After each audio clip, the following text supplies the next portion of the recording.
Invito a la doctora María Teresa Romero, que además de politólogo es periodista, que tiene maestría y doctorado en Ciencias Políticas y Relaciones Internacionales, que es profesora titular jubilada de la Universidad Central de Venezuela, que ha escrito varios libros y que es analista, consultora y colaboradora de varios medios de comunicación, a exponer el trabajo que ha preparado para este importante evento que titula El principio de la no intervención como freno jurídico y político a la defensa y promoción de la democracia en las Américas. María Teresa.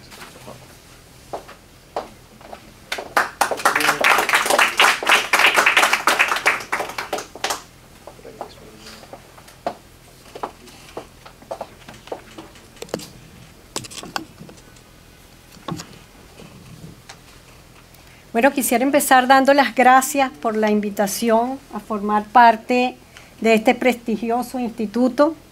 a todos los que aquí han dado su mejor esfuerzo para que funcione y se desarrolle con tanto éxito. Por supuesto, su presidente, Carlos Alberto Montaner, su director ejecutivo, el expresidente Guillermo Lustó, que tanto nos hace falta ahora que se fue para Argentina, y a todos los miembros de su directorio y consejo consultivo, así como los que forman parte de su equipo administrativo, a quienes conozco desde un tiempo. Aquí está también otro de la junta directiva, que es mi gran amigo Luis Leishman, y que le doy las gracias que esté aquí. Es para mí un honor incorporarme como nuevo miembro de la Junta Directiva y trabajar con todos ustedes en beneficio de la democracia continental, una labor que ha sido prioritaria en mi trayectoria académica y profesional. Hasta mi tesis de grado para optar al doctorado de Ciencias Políticas, que luego se convirtió en un libro, fue sobre este tema que siempre me ha perseguido y yo a él. No sé por qué yo trato de huir de él y siempre me persigue. No sé si por casualidad, en el supuesto que exista, que justamente esta incorporación de hoy, jueves, se está realizando un 13 de septiembre, fecha en que uno de los principales partidos de la época democrática venezolana, Acción Democrática, AD, celebra el 77 aniversario de su fundación. Nunca he sido adeca, por cierto, pero quiero decir que trabajé 5 años como investigadora en la Fundación Rómulo Betancourt, como académica, en Caracas a principios de la década de los 90, donde manoseé los papeles y el archivo de don Rómulo Betancourt, y allí aprendí a admirar a ese líder fundamental y a su partido, a pesar de todos sus errores históricos, que ahora se acumulan mucho, lamentablemente, en los últimos 20 años. Es también para mí de especial orgullo celebrar esta incorporación junto a la de la destacada periodista ecuatoriana María Fernanda Egas, una luchadora por la defensa de la libertad de prensa y la democracia regional. Y por supuesto, asimismo, me honra celebrar con todos los aquí presentes, familiares y amigos. Aquí están mis 2 hermanos, mi cuñada, mi esposo, mi hijo, que ha sido una sorpresa, y amigos de quienes siempre he recibido apoyo solidario. Muchas gracias de verdad por estar aquí. Bueno, dando paso al discurso que se me ha solicitado para esta inauguración, quisiera precisar que escogí el tema del principio de la no intervención como freno jurídico y político a la defensa y promoción de la democracia en las Américas para reflexionarlo hoy con ustedes, porque si bien es antiguo y se ha debatido ampliamente, es muy teórico incluso, continúa siendo un tema neurálgico a mi modo de ver, no resuelto y con plena vigencia.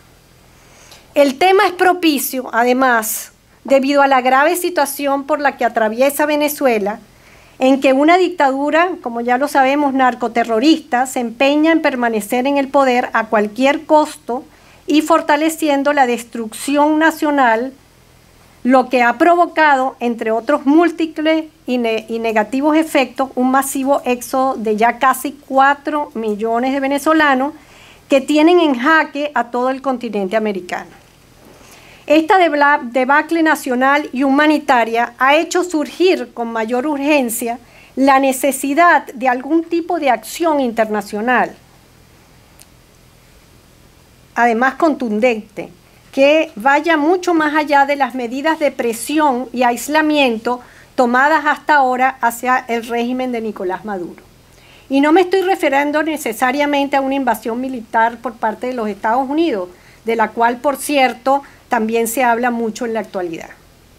Ahora bien, el problema es que todas las formas e instrumentos estratégicos de defender y promover democracias representativas, unilaterales y colectivas, desde las más sutiles a las más duras y directas, han contado a través de la historia, para bien o para mal, con un freno jurídico y político, que es el principio de no intervención, es decir, el derecho que tiene todo Estado independiente y soberano a que ningún otro Estado intervenga en sus asuntos internos, principio este consagrado tanto en el derecho nacional como en el derecho internacional clásico y moderno.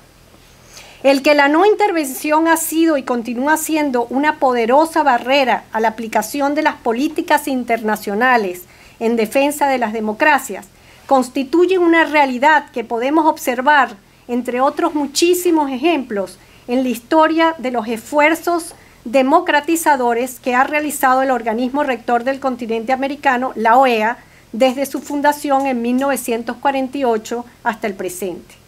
Por supuesto, no vamos a repasar hoy, ni mucho menos esta larga e interesante historia, aunque hasta cierto punto frustrante para nuestras sociedades. Pero les recomiendo revisarla ampliamente porque en ella se demuestra que si bien la defensa de la democracia ha sido un principio importantísimo del sistema interamericano, es evidente que para los gobiernos latinoamericanos el principio de la no intervención ha predominado. El hecho de que hasta el presente no se haya aplicado la Carta Democrática Interamericana a Venezuela, a pesar de la pavorosa realidad antidemocrática existente y de los esfuerzos de su actual secretario general Luis Almagro y los países miembros del Grupo de Lima, es elocuente. Ello no debería ser así, porque en su adopción formal, la defensa y promoción de la democracia de un Estado o actor internacional hacia otros no significa ni debería implicar un acto de injerencia en los asuntos internos de otras naciones, ni violaciones a la su soberanía, autonomía e independencia jurídica y política. De hecho, tanto la ONU como la OEA señalan como uno de sus propósitos fundamentales promover y consolidar la democracia representativa dentro del respeto del principio de no intervención.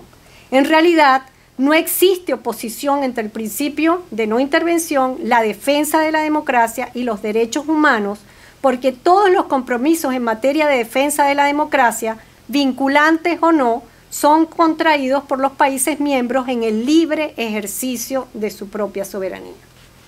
Es más, en el derecho internacional moderno se ha alcanzado un equilibrio entre los principios de no intervención y derecho de la democracia, y se le atribuye a la comunidad internacional un interés legítimo en asuntos que anteriormente eran del dominio reservado de los Estados.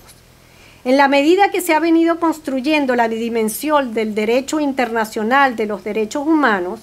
también se ha ido desarrollando un nuevo derecho, que es el derecho humano a la democracia, el cual es un derecho de finalidad y al mismo tiempo un derecho subjetivo, individual, exigible al Estado. A la par, los conceptos de no intervención, soberanía y autodeterminación han experimentado una evolución histórica importantísima. Han cambiado con el tiempo su concepción tradicional y perdiendo su significación en términos absolutos, al punto que se han desarrollado los derechos de asistencia y de intervención humanitaria en situaciones extremas.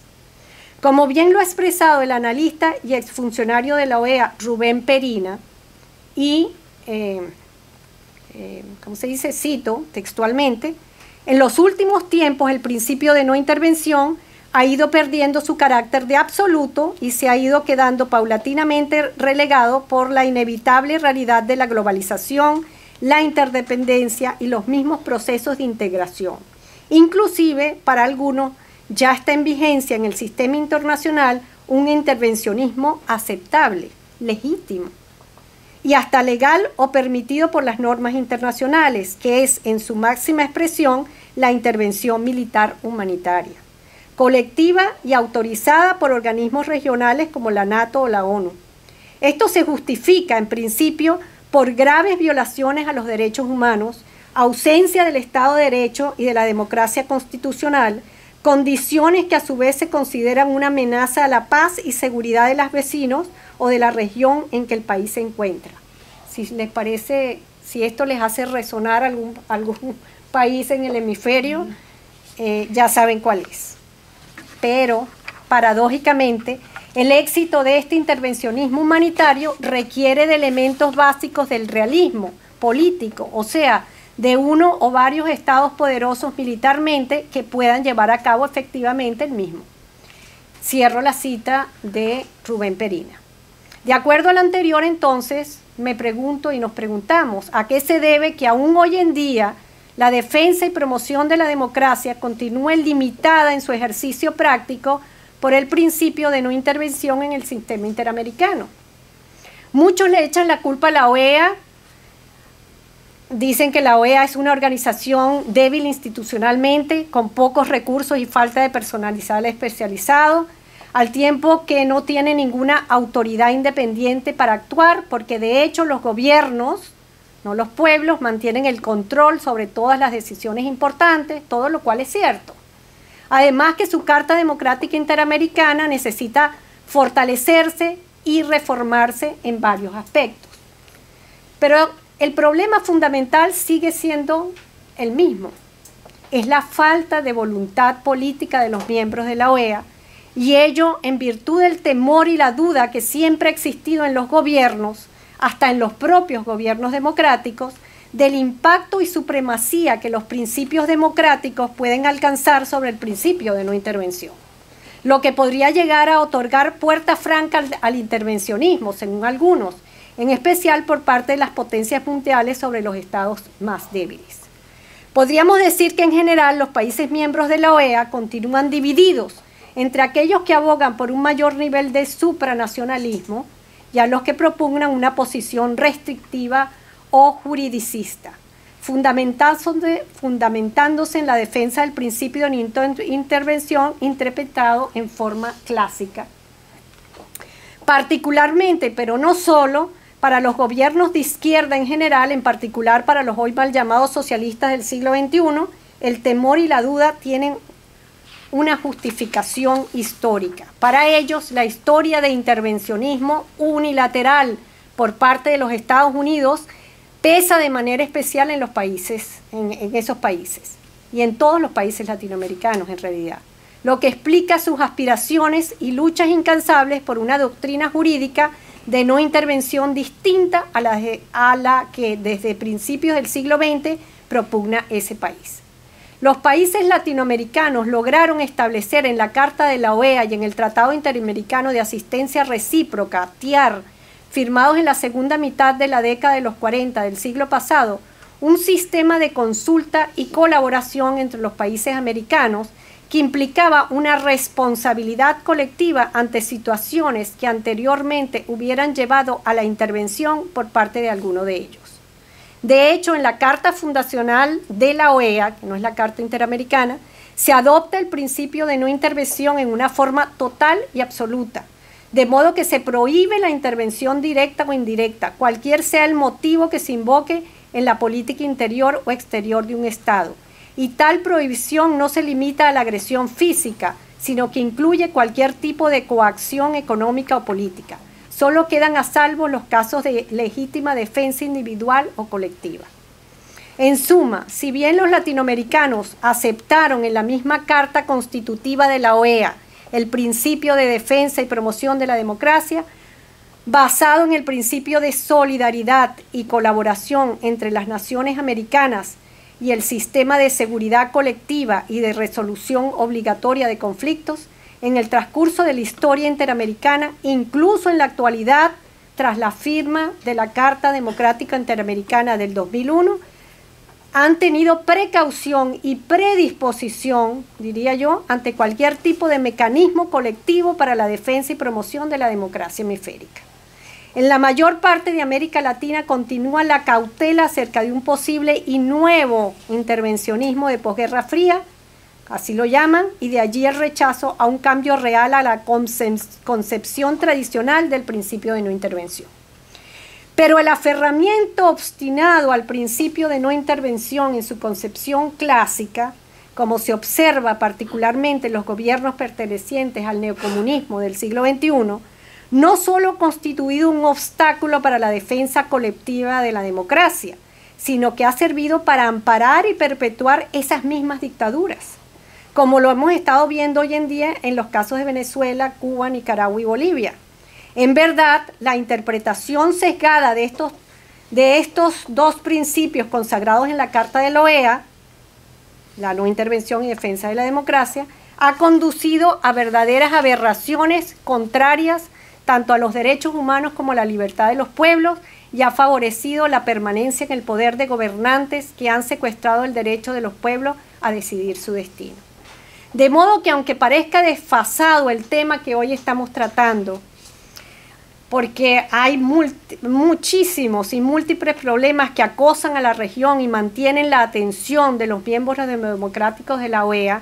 sin más allá el actual de la migración, desplazados y refugiados, los del narcotráfico, el terrorismo y un largo etcétera, continúa siendo una prioridad desatar el nudo gordiano del sistema interamericano actual y lograr que en su Carta Interamericana se haga explícito y se haga valer la concepción moderna del principio de no intervención para que éste deje de ser un freno a la acción multilateral efectiva a la defensa y promoción de la democracia en las Américas. Esto no quiere decir que se deba sacrificar el principio de no intervención, tan fundamental en el sistema interamericano, pero sí que ambos principios dejen de entrar en contradicción y la defensa de uno deje de impedir la promoción del otro. Lo ideal para que esto se cumpla sería una reforma a la Carta Democrática Interamericana, porque a pesar de que ésta otorga un amplio marco jurídico de acción colectiva para enfrentar los peligros que acechan a la democracia representativa en el hemisferio, incluso para lidiar con el desafío que representan algunos presidentes latinoamericanos actuales que cuentan con legitimidad de origen, mas no con legitimidad en el ejercicio de sus funciones, sus disposiciones son insuficientes o imprecisas. Al menos no especifican, a mi modo de ver, no soy una experta abogada, pero para mí no especifican con claridad hasta dónde debe llegar la aplicación de los principios de no intervención y defensa de la democracia, para que ambos no colidan y paralicen las acciones colectivas. Algunos expertos van más allá y han propuesto reformas tales como que la Carta Democrática se convierta en Tratado Interamericano de Protección a la Democracia, que se abra la OEA para que puedan acudir directamente a la misma representantes de los poderes legislativo, judicial, autoridades electas y judiciales y organizaciones civiles, crear una Comisión Interamericana de Protección a la Democracia, relatores y misiones permanentes que no necesiten de los permisos de los gobiernos para presentar informes sobre el estado de la democracia en cada estado, así como despolitizar las instancias de demandas por las violaciones, transfiriendo del Consejo Permanente a la Corte Interamericana de Derechos Humanos las facultades de evaluar las violaciones a la democracia.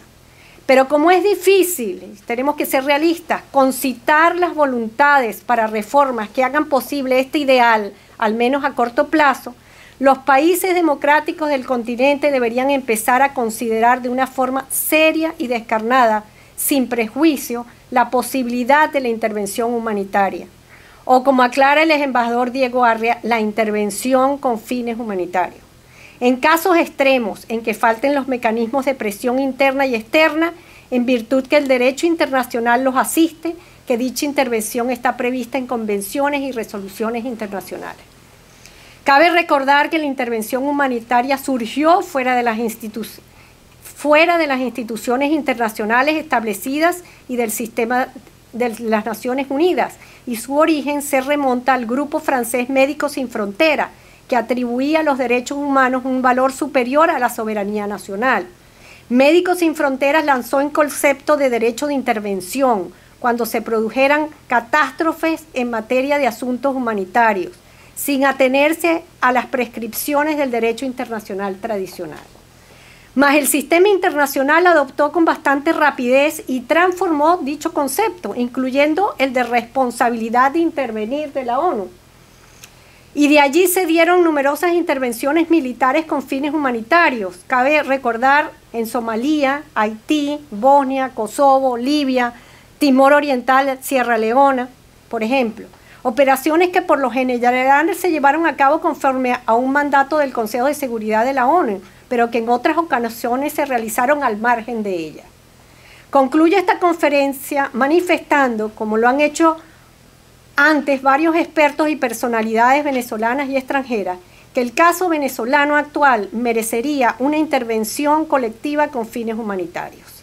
En este sentido, la tan vapuleada y criticada propuesta del economista Ricardo Hausmann de meses atrás sobre la invitación desde la Asamblea Nacional Venezolana legítima a una intervención con fines humanitarios de la comunidad internacional sigue vigente como opción real. Debería evaluarse con seriedad su viabilidad. Muchas gracias.